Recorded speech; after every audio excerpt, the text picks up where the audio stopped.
Today on Coffee with Cornelius, I'm here with Ron Dart. He is a political science professor at the University of the Fraser Valley in British Columbia. He is the author or editor of a number of books, including Myth and Meaning in Jordan Peterson and the North American High Tory Tradition. He is also an avid mountaineer. Very good place to do mountaineering. We are talking about Canadian conservatism, a topic that Professor Dart is an expert on. In particular, we will discuss how Canadian conservatism is a unique manifestation of the conservative tradition and how it differs from British, European, and American conservative thought. In particular, Canadian conservative thought can be traced to High Red Toryism, an attitude which espouses the common good over individualism, advocating for state intervention in order to conserve our traditions and values when appropriate. Red Tories are happy to propose protectionism, a welfare state, and business regulations when they serve the common good. This is in contrast to what is called conservatism today, which preaches free markets, free trade, and foreign military jingoism and adventurism without qualification. Professor Dart, thank you for joining me. Oh, a delight to be with you. So, not many people in Canada seem to be aware of Canada's Red Tory heritage, though there are notable exceptions. You see it, for example, in people like Ben Woodfinden. Are there any Canadian public officials or Canadian public figures, rather, that we can reliably call Red Tories today? Well, I think perhaps because I think, as you mentioned earlier, it's probably quite inadequate to equate conservatism with Toryism. One is very much a right-leaning market economy, very much competitive individualism. The other thinks from the base of the common weal, the common good, and the role of the state and society working together for that good. Both can go bad, but at their best they can work together. So I think in one sense, if the economic question is foundational, as are many other issues, but the economic one and the ecological one, I would think members of the NDP and Green Party have the closest affinities in terms of the ecological. Some of the social issues, the Conservative Party would have certain historic leanings with them. And so Toryism tends to transcend that tribalism of right and left in an age of partisan politics in which there's an ideological bent on the right, and it's like a laundry list of issues, just as on the left, and both are consistent and inconsistent. So it's the language of Toryism has somewhat become subordinated to certain ideological tendencies, but it can be found in different parties. And so it still thrives, but it has fragmented like a Ming vase that has been broken. The pieces are all over the place. Yeah. And different parties and ideologies pick them up. So it's not that it's disappeared, it's merely become fragmented. So, and Elizabeth May would certainly, herself coming out of an Anglican background, and Tories, Anglicans have often been called Tories at prayer. And so it's working out that ecological, economic, important role of the state, yet limited role of the state also, and the important role of society and grassroots up. So definitely it still thrives and flourishes, but in a more fragmented rather than unified manner. Do you see any hope for it to be unified?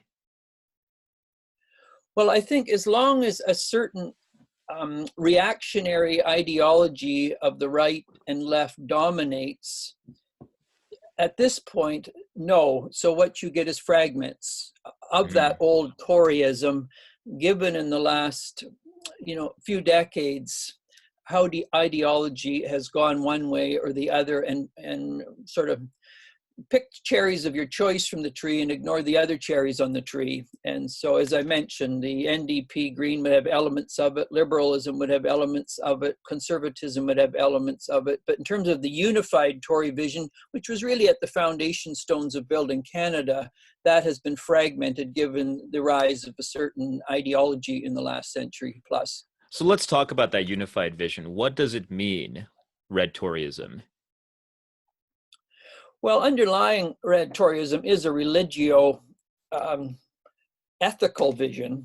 In my High Tory tradition book, I have a page or two on what we'd call the High Tory Manifesto, and I look at 10 points, which if you look at them, the right will take some of them and the left will take others of it, but neither want to take both of it. And so the vision has a deep religious roots. So this would bring it in conflict with ideological secularism, which says that religion is something we're leaving behind as we progress ever into the future. It also has an ethical vision. There's a structure. So in an age of post-structuralism, it says there is an order to things. And when we violate itself out in economic issues, ecological issues, social issues, literary issues, and so there's logical roots, and out of that comes the trunk and the tree and the fruit of Toryism. So would And you so say it's that an there's a organic. natural law tendency?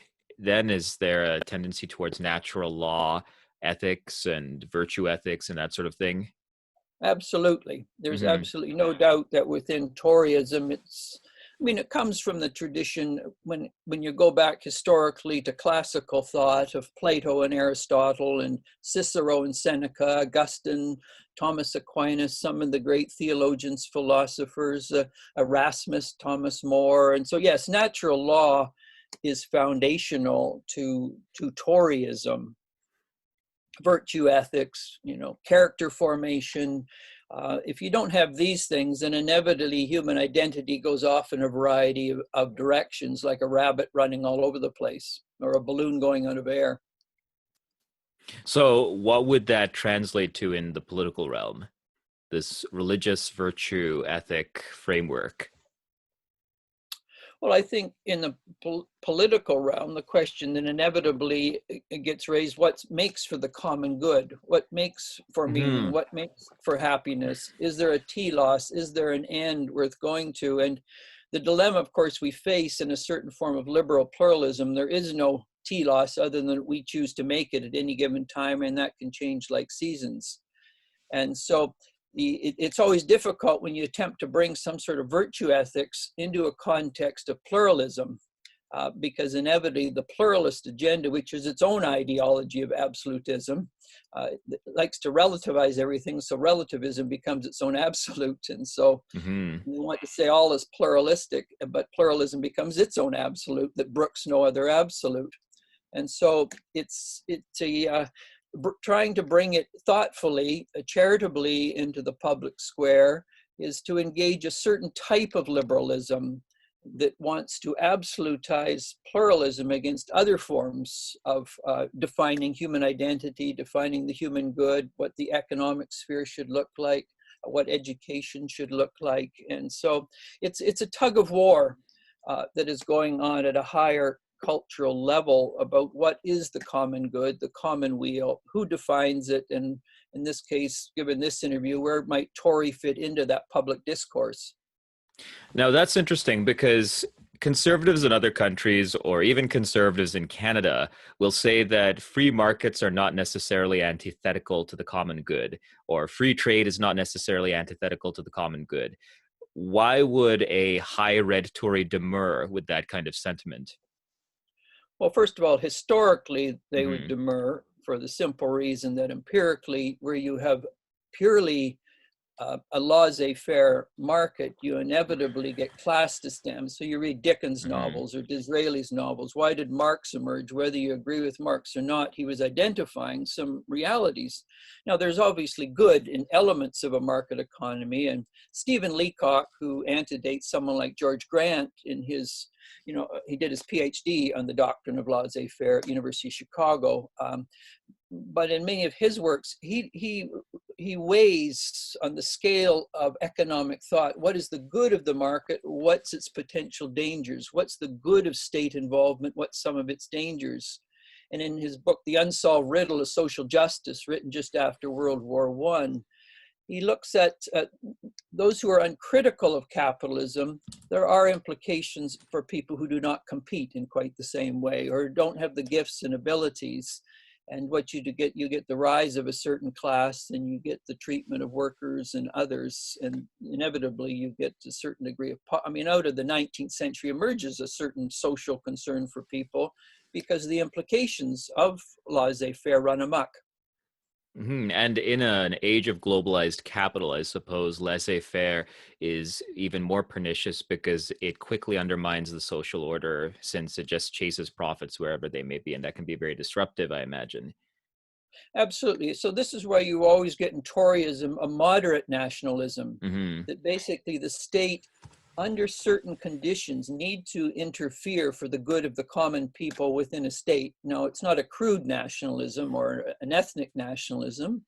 It's the notion that if a people within a state are going to prosper, there has to be an institution strong enough to limit the power of multinational corporations and what they do to people in terms of wages, working conditions, and a variety of other means. And so this is where you get Tory nationalism, but a thoughtful nationalism, sort of back when, a few federal elections ago when David Orchard was running for the head of Hmm.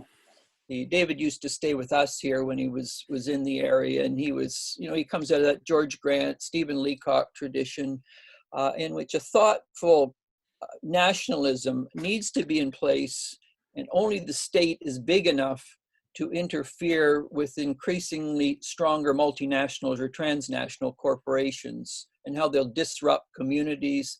They create a highly transient culture in which people are as much commodities as the products they sell. Hmm. Yeah, absolutely. I have a personal admiration for David Orchard. I read his book, A Fight for Canada, quite a long time ago, maybe a decade or two ago. But it's a very interesting book, and I recommend that all people who are watching this read it or try to find a copy of it. It's a bit hard to get nowadays.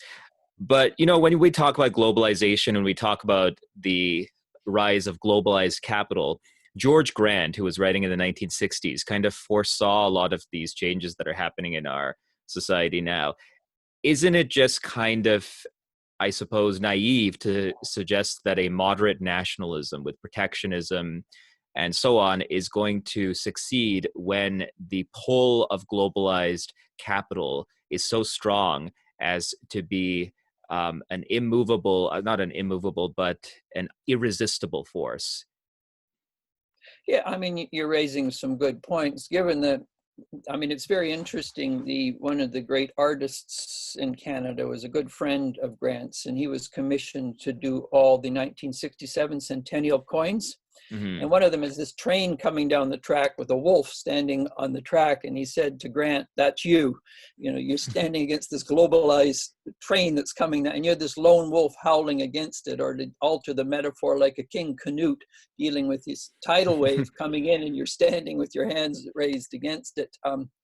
So to tentatively answer that, I would say one position is, yeah, it's overwhelming. It's the train coming down the track. It's the great tidal wave of globalization coming in. So nothing can be done. Fold your hands, give up, and just get on the ship and sail with it. That has serious implications for people within states, between states. And so the attempt by various people to think nationalism is an attempt to somehow counterculturally resist that. So I don't think it's a fait accompli that globalization so dominates that there can be no opposition, and even meager forms of nationalism cannot, to some way, resist that tidal wave. But if people say there's nothing can be done, they just give up and fit in. They become little ants in a colony, little bees in a hive, little automatons are like lemons going over the cliff. And so it's these voices like the George Grant, and well, there's many others that are trying in their finite and fallible way to say, there'll be dragons there if you keep going down the globalization path, and we need voices of nationalism, not crude like Trump across the border, of course, but a thoughtful nationalism that holds up, defends citizens and the role of the state and society. And I think one element of conservatism on the right, the good of it, it basically argues that the role of community, the role of Mm. society, the role of grassroots is an attempt to defend what seems to be vanishing and disappearing communities. But it's not in and of itself, because usually the very economic theory of the right undermines communities. And they don't seem to Yeah. realize they have a theory that destroys the very communities they're trying to uphold, of which a certain form of tradition is respected and honored. So there's this built-in contradiction on the right between a laissez-faire position, which undermines community. Everything becomes commodified, transient, market economy. Well, that by its very nature will destroy community. And we've certainly seen in the last century or more how that occurs. And so some form of moderate nationalism, whether it's elements of an NDP, whether it's elements of liberalism, elements of the Green, is essential, at least to stand up and hold the Canadian flag and say, thus far and no further. We just cut out a little bit. I just got you back. So I'd like to backtrack to something that we talked about over email, and that was we were talking about the role of Edmund Burke. Edmund Burke is often seen, at least in the Anglosphere, as the father of conservatism. He wrote against the French Revolution. He warned against the pernicious effects of the French Revolution. And yet, I think, if I'm not mistaken, you would see Edmund Burke as part of a broader Enlightenment tradition, which actually goes against elements of conservatism, at least as it's conceived in Canada. Could you explain how the conservatism of Red Tories in Canada would be different than that of, say, an Edmund Burke or a Russell Kirk, or even of a Roger Scruton in the United Kingdom? Yeah, so Burke, who's back of people like Scruton and Kirk being American, and of course Scruton was very popular until his death a few months ago in terms of that Anglo-American tradition. So Burke was a Rockingham Whig in his day, and very good friends with Adam Smith. And so there's the whole tradition emerging in England at the time of Burke, in which as England expanded, markets, economies had its place. To some degree, Burke was, along with Smith, a part of that whole movement. The reason Burke opposed the French Revolution was for a couple reasons. One, of course, the sheer violence which disrupted classes, but it was the violence per se, but also the sheer secularism of the French Revolution. And as well as they thought they were beginning history. There was no history until the French Revolution, as it were. So year one begins, as it were, in 1789. And this total ignoring or turning a back against the wisdom of the past, the wisdom of the small platoon, was ideology that Burke and many of the Lockean liberals would have resisted immensely. And so when they would compare the American Revolution of 1776 to the French Revolution, at least there was a sense of continuity, a sense of carrying on a certain economic, religious tradition, a sense there was a past worth preserving, there was wisdom that could be carried on. And of course, you always held together past and change and continuity and living in these particular tensions. But there is in Burke, there is in Smith, there is in Locke, back of that glorious revolution, which was a liberal revolution, essentially, in England, very much linked in with Holland and the market economy, a lighter role of the state. And so what's going on there is the emergence of what today we call conservatism, essentially, that conserving the market economy, conserving certain social values, suspicious of certain ideological secularism, the notion that the past is not as important as the progressive future, in which the future, we are more enlightened than the past. So in that sense, first generation liberals, which are called conservatives today, share certain affinities with Toryism, contra, say, French Revolution, secular liberalism. Where they would differ, and this is where someone like back of Burke, say a Locke, Burke, Smith, these people, Hume, back of that is people like Richard Hooker and an Erasmus and a Thomas More. They would be very suspicious of a sheer market economy and a weakening of the state in the economic sphere, because they knew what would occur if this happened. And so if you pit, say, a Hooker's laws of ecclesiastical polity against Burke's works, you begin to see where the sort of the Burkean, well, the Lockean, Burkean, Smithian tradition is very different. This is why, for example, in George Grant's Lament for a Nation, he ends his first chapter indebted to Hooker, not to Burke. That's right.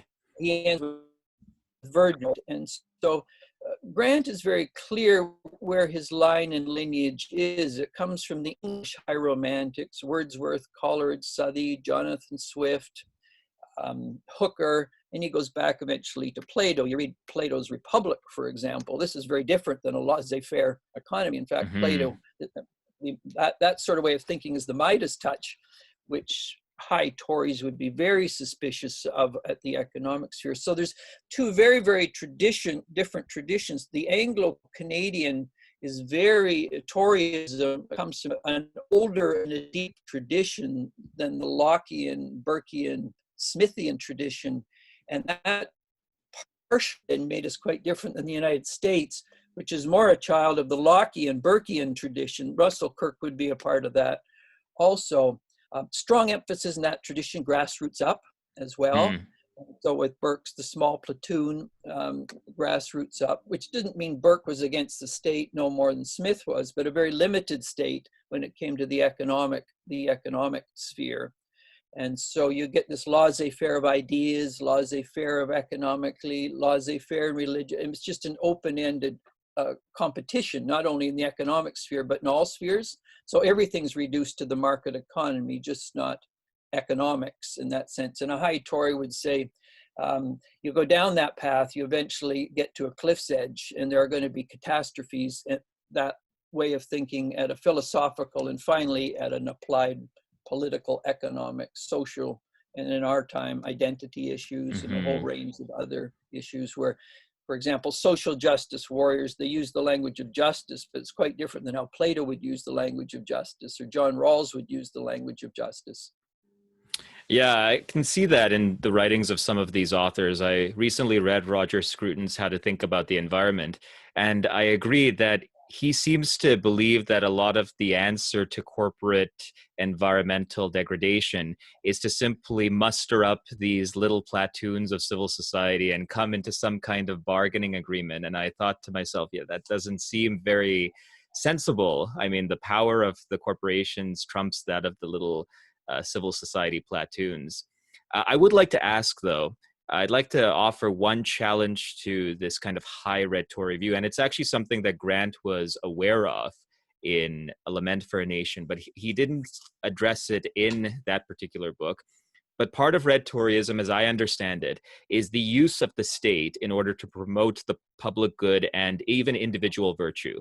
However, this relies on individuals within the state, that is, politicians and civil servants, being in agreement with these goals. Yet most public servants and politicians today subscribe full scale to modernity. How are you going to address that? Isn't red Toryism naive in the 21st century for this reason? Yeah, so Grant was astutely aware of, even at the university, uni veritas from Latin, the purpose of learning was to lead to one vision of the common good. And so he realized very clearly we live in a multi-veritas, so multi-visions of truth, and so this then becomes at one level very difficult if you're starting from a uni veritas versus a multi-veritas. Grant was also aware, though, that there are certain needs that all humans, regardless of their ideology, for example, take the ecological issue just mentioned, Scruton. Whether you're on the right or the left, no one wants to be polluted to death. Whether it's that's a given. If pollution dominates, if multinationals, particularly certain types, dominate, they pollute, water, land, and sky. Regardless of whether you're right and left, it's going to have an impact on health. It's going to be a cost for a healthcare system. And so in that sense, this is natural law as well. If you violate nature, nature boomerangs back on you, and there's implications for that. And so for Grant, he would also argue the economic sphere is as well. If the market dominates, some are going to do very well and others are going to be victims of that. And so given the reality of the human condition, what do we do with those who don't have adequate housing, don't have adequate income, don't have adequate jobs? The human condition for Grant is such as, do we just leave them as refuse on the garbage pile of history because they couldn't perform on the stage as well? So he would argue there's certain essential human elements that transcend the ideology. So one can posit multivaritus. On the other hand, there is still a univaritus in that the house we build, eco-logos, or even economos, if it's not built well, there's going to be implications even for the wealthy. If you pollute the world for profit, then even the wealthy are going to be hurt. They can do their gated communities, but that pollution's going to get in eventually to their well-built castles. So at a sort of a larger intellectual level, there is fragmentation, there is diversity, and anyone who claims that one is right or not, then they get in the lion's den eventually. He also would raise the issues, though, that a certain type of pluralism that claims all is relative is its own absolute. So he would say that he would argue contra that pluralist liberalism, absolutely essential to recognize it is making absolute truth claims. And there's a catechism you almost have to go through to become a good liberal. It's not done formally like in the church, but there's a set of principles that get internalized and then play themselves in practical politics. So for him, he was very concerned, obviously, at McMaster, and then he ended his days in Dalhousie, is that this issue be engaged at an ideological, public, educational level, and to look at it's often not very liberal of a liberal not to critique liberalism, even though they claim critical thinking is important, but many liberals do not do so. And so Grant at an ideological level would challenge liberals to be more faithful to their ability to be self-critical, rather than always criticizing the other. At a practical level, he would just essentially say, yeah, you follow certain ideas, it's going to have an implication on everyone. I've just mentioned the ecological one. And so being human, we're all affected by pollution. That's just a given. But Ron, I've got to ask, doesn't that require people to have a long enough view of the future that makes them feel concerned about future generations or even themselves in the distant future? Absolutely. I agree with you entirely. And I think probably, and Grant would argue in this, as well as Leacock and many other high Tories, is probably the besetting illness we face in our society is memoricide, no memory. So first of all, no sense of the past because of a sort of a Hegelian, well, it comes out of Protestantism originally, and then you get that secularized in certain forms of progressive Hegelianism. Is on the one hand, you've got this no sense of history. We are the enlightened ones. The other is that sort of the liberal individualism and what I want, my needs, my interest in the present time, and I have to have narcissistically my inflated wants fulfilled. Yeah, so then citizenship because, and as Burke says, what is democracy? It's the voice of the past, the present, and the future. And so for someone like Grant and even Tories, it's how does one think out of the little cocoon world of the autonomous individual to a much greater vision, not only of our period of time, but the torch we are meant to pass on to others. And so unlike some conservatives who retreat, Milton had this lovely saying from the Areopagitica, I cannot praise a cloistered virtue that never sallies forth. Grant believed in sallying forth into the public square as a Tory and raising critical questions of the ideology of liberalism and saying, what is the good of this? But what are the blind spots? What is the Achilles heel of liberalism? And what are the implications of that for public and private life over the long haul? And he would argue we're already seeing the hints of that, like the canaries in the mine shaft, the implications of a certain way of thinking and for people's lives and the breakup of communities. And he would say, look at those things. They are crumbs on the trail. They're hints. They're written on the wall for us. Beware if you continue further down this path. So is in a way an answer to that question that we sort of embrace Grant's proposed dialectic in the public sphere, especially in areas like education. So if people are educated to confront these kinds of questions, they are likely to be less enthralled with this kind of individualistic ethics that the Enlightenment brings forth. Yeah, so for Grant, yeah, that would be very Hmm. important. Public, so don't retreat into private education. That just perpetuates the problem. And so for Grant, McMaster, well, initially Dalhousie, then McMaster, then back to Dalhousie in Halifax, it's enter into the lion's den of the ideology of liberalism, recognize the good historically that has brought, and it has brought much goods, but Hmm. recognize there is also blind spots, and it is those blind spots of leading to the undermining of any sense of a good, better, best, right, wrong. Everything is individually decided upon in terms of ethics, identity, choice.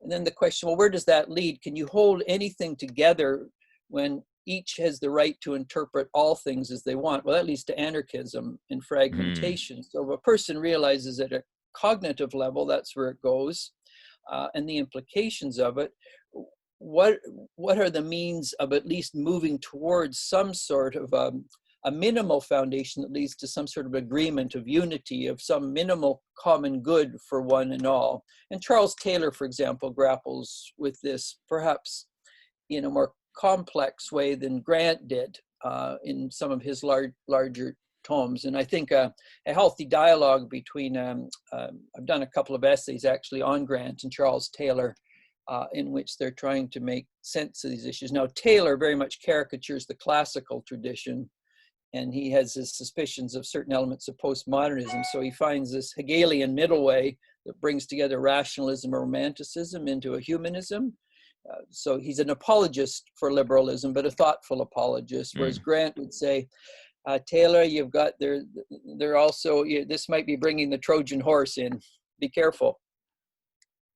Now, these principles of high red Toryism, I'd like to ask, how would they translate into sensible policies in Canada today? At least, policies that we can conceivably practically implement.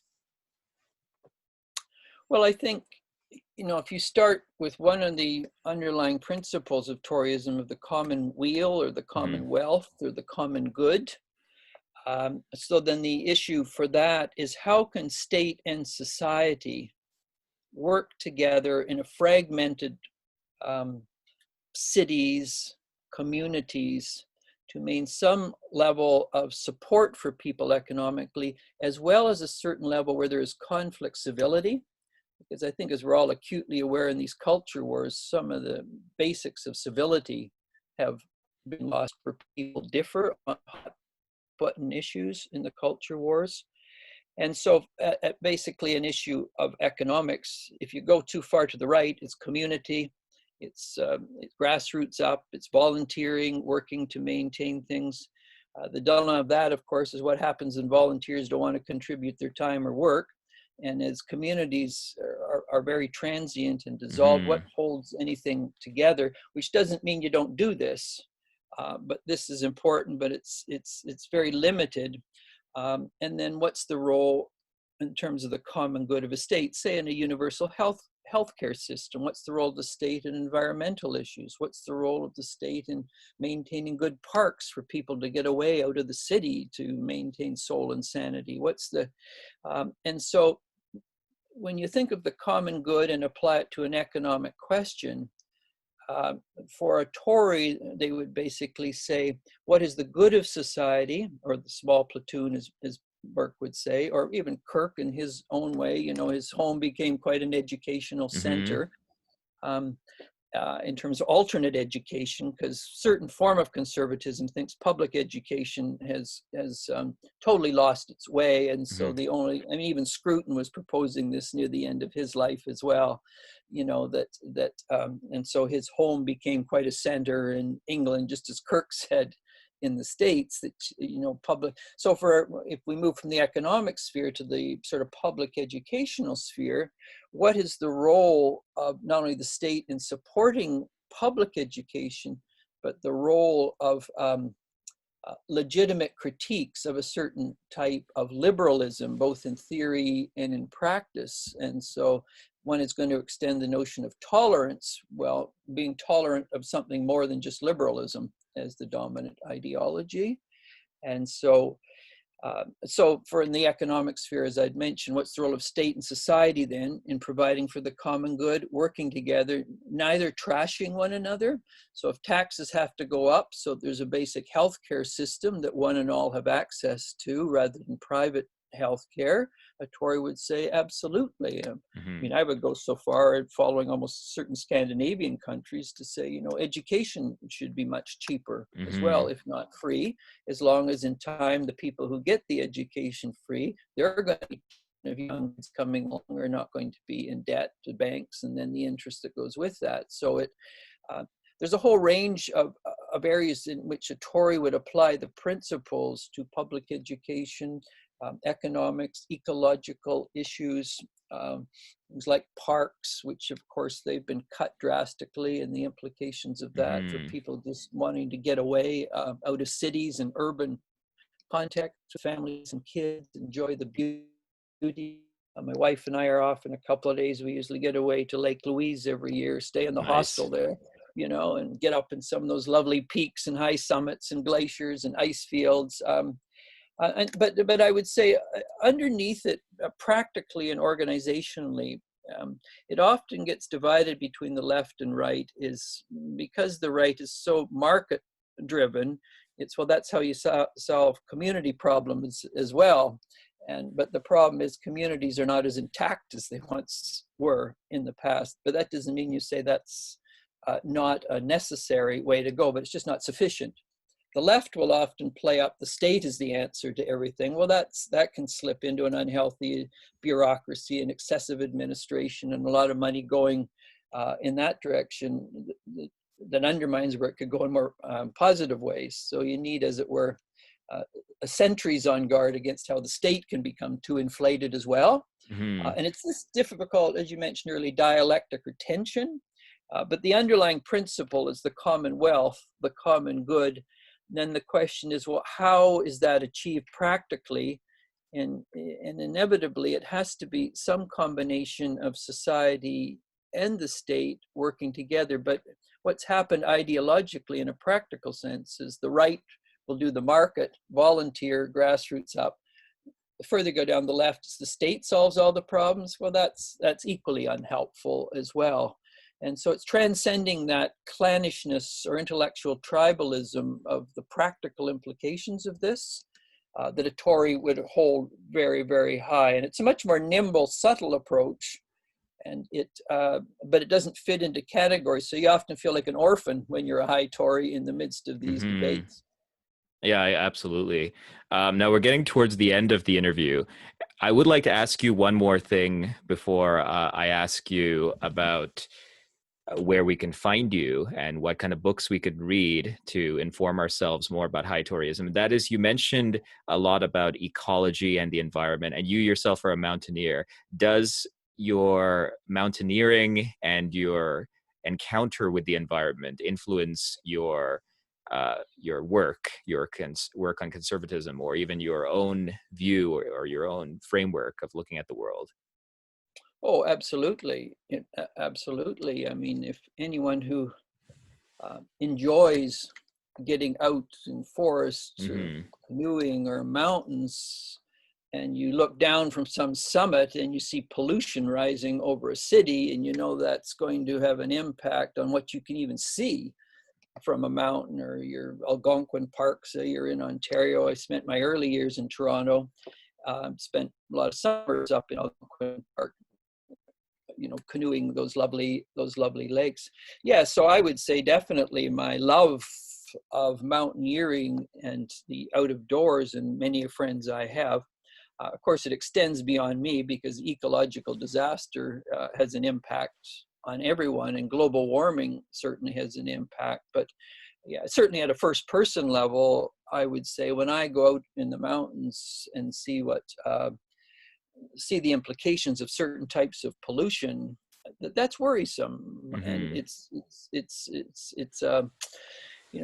certainly signals of what's coming down the pike. And when we get these hints given to us by nature, we either listen, we see, we respond, or we ignore, and then things get worse and worse and worse. And so nature offers us gifts and warnings. If we're willing to heed and hear and see them, then we, in the old classical sense, we see the hamartia, the Greek, we have sinned, we've missed the mark of how we're to work economically, then we turn, metanoia.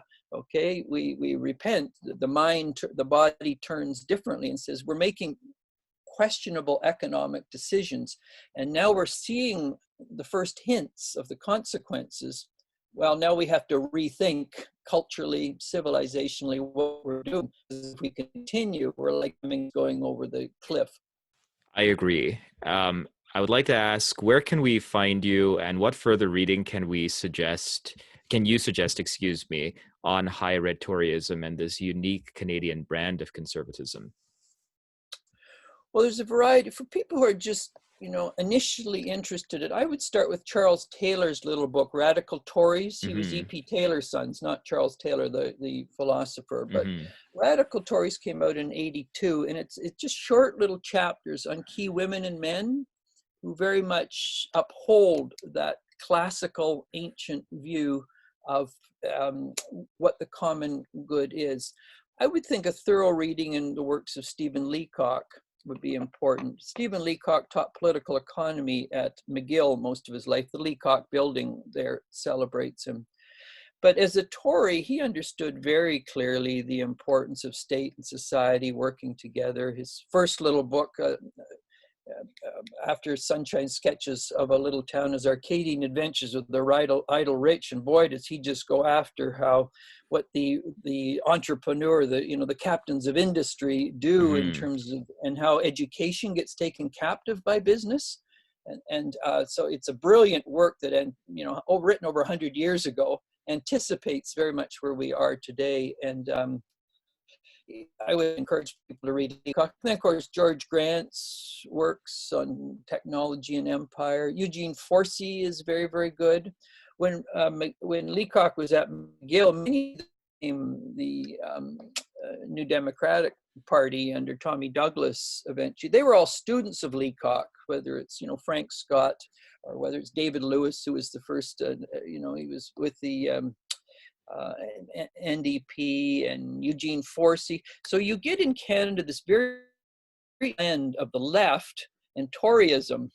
And whenever that sort of new left at McGill under people like Lewis and Scott and Forsey, insisted on, or at least suggested, there are alternate ways of seeing how economic functions are handled. It was Leacock who came to their defense when the president Hmm. of McGill said, these guys got to go.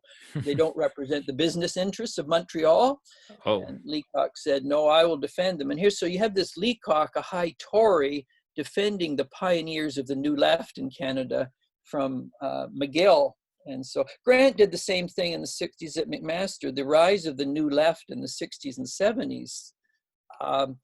Some of those key figures, like Laxer, for example, he constantly was in conversation. Howards, who gives the term Red Tory to Grant, there's many dialogues with Howards and Grant. And so there is this history in Canada of Toryism in the left, which is very different from conservatism. Say in Canada on the right, or in the United States, you don't usually get a lot of affinity between republicanism in the States and the left.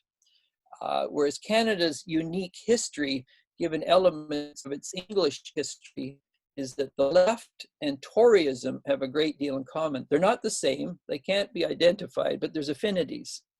And it can't be towed away by republicanism in the States, or what the Conservative Party has become in Canada since the Manning dynasty and Stockwell Day and Stephen Harper and wherever it's going to go now, the same bent. So this is where history is again important to understand that Toryism in Canada can't be equated with conservatism.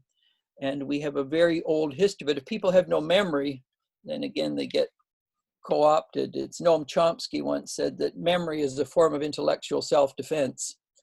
But where Hmm. people have no memory, they can be naively taken in by whoever happens to be the trickster, on the ideological trickster on the stage. But I would say someone like Taylor, no Leacock, no Eugene Forsey, George Grant, Fiona, the McDonald, there's a whole Flora McDonald. There's a whole range of people if they want to know the family and where where we come from, and what we stand for, and how, in one sense, it's a fifth column, or it's a ginger group at the present time in Canadian Yeah. public life. Yeah. Does that sort of make sense? Yeah, that makes sense. And I'll They also, also could look at the yeah, website. I say, was going to say you could also look at the website, the High Tory Reader. fantastic. And your own book as well, The North American High Tory Tradition, as if you really want to go deep into that kind of area. I really appreciate you coming on, Professor Dart. Thank you for joining me, and you take care.